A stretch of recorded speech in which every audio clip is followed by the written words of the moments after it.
The state pension is fairly straightforward these days. You pay 35 years of full national insurance contributions and you get the full amount when you reach state pension age, whatever that is for you. But as many of you have pointed out in the comments, things were a lot more complicated in the past.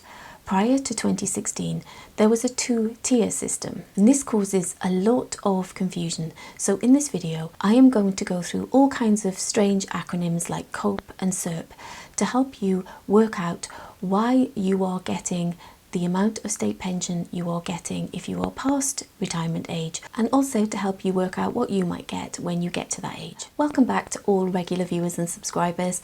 If we haven't met, my name is Diane and I am an IFA qualified financial coach who helps people achieve their money and life goals. What was contracting out? Contracting out was a system whereby people who were members of a workplace pension scheme, whether that was salary related or defined contribution, could pay a lower amount of national insurance contributions. And this is because there was a two-tier state pension in the past. There was the basic state pension and the additional state pension, and it was contributions to the additional one that people could opt out of. It was originally introduced in 1978 and was called the State Earnings Related Pension Scheme, or SERPs, and it became the second state pension, or S2P for short, in 2002. And under the old state pension rules, you were able to contract out of this SERP or S2P. Contracting out completely stopped in 2016 when the new state pension was introduced, but your contracting out history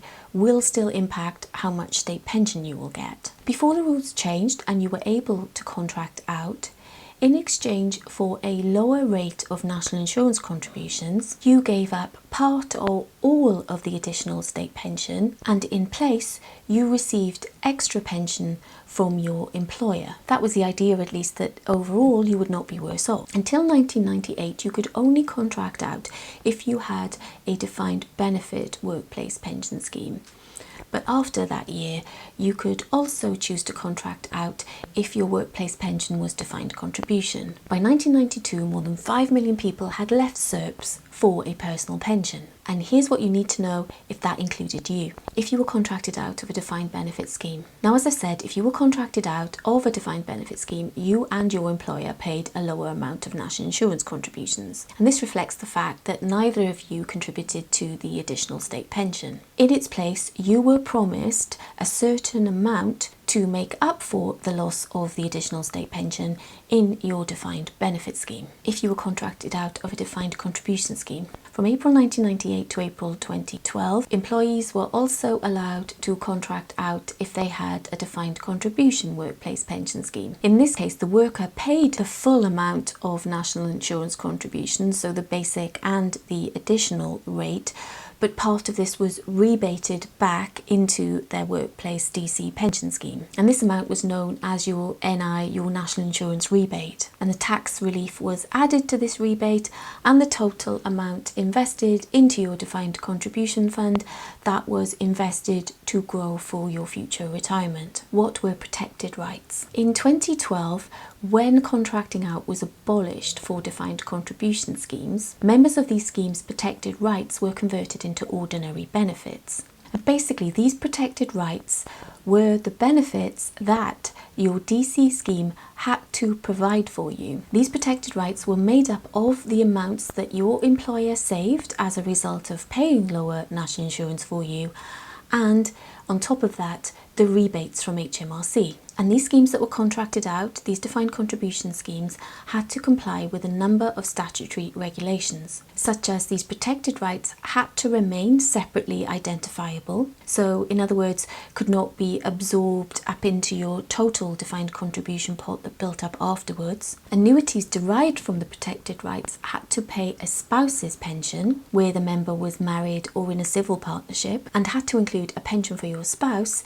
if you died before retirement age. What does having been contracted out mean for my state pension? Anyone who qualified for the state pension before April 2016 had a reduced or no additional state pension if they had been contracted out. And then when the state pension system was reformed in 2016, the government decided that it would be unfair if they pretended that the whole system of contracting out had never existed. The rationale is that it would have been unfair to those people who had paid the full amount of national insurance all the way through. So the government decided to calculate past contributions for everyone in 2016 and make a one-off deduction to account for past contracting out. And this deduction is shown on your national insurance record that you can access online, and it is shown as the COPE amount. Now, one point that confuses a lot of people is that the COPE amount that is shown on your online statement is for information.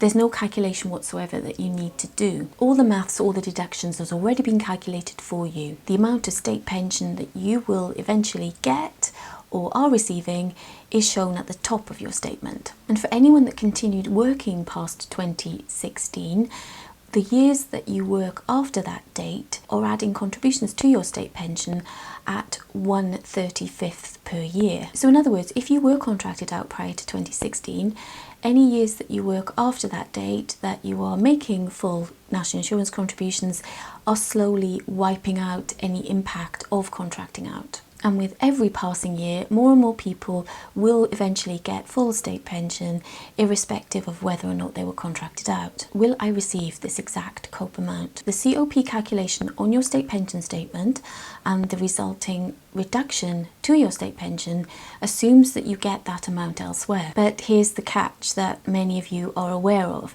You don't necessarily get that COP amount elsewhere. Your workplace or personal pension that you had at the time you were contracted out should include an amount that is at least equal to that COP reduction on your state pension. If you were on a defined benefit scheme at the time that you were contracted out, you may be receiving less than the COP amount if your scheme had encountered financial difficulties, or if your scheme was transferred to another scheme that was not linked to your salary and the investments didn't perform as well as expected or as well as hoped they would. And if you were never part of a defined benefit scheme when you were contracted out or had a mix of DB and DC, then any DC component you have while you were contracted out, the amount that you get will entirely depend on the performance of the investments. The amount that you'd get and how well it matches the COP amount is not guaranteed. It could be very different to the COP amount. It could be a lot more, but unfortunately it could also be a lot less. If you want to check where you stand with your state pension and your national insurance record, then you need to go to gov.uk website and the link I'm showing here. I've also put the link in the video description for you. DWP, the Department of Work and Pensions, or HMRC, do not write to you to update you on your state pension record.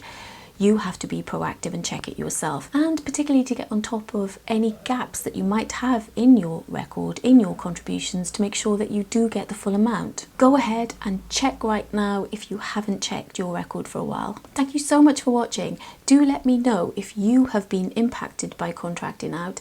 Perhaps you have not got the amount that is stated as your COPE amount on your national insurance record. Perhaps you were pleasantly surprised and getting a lot more as a result of contracting out. As a reminder, there's a link in the video description where you can book a free 30-minute call with me if you are interested in receiving personal financial coaching from me. I look forward to hearing from you, and I look forward to seeing you in the next video.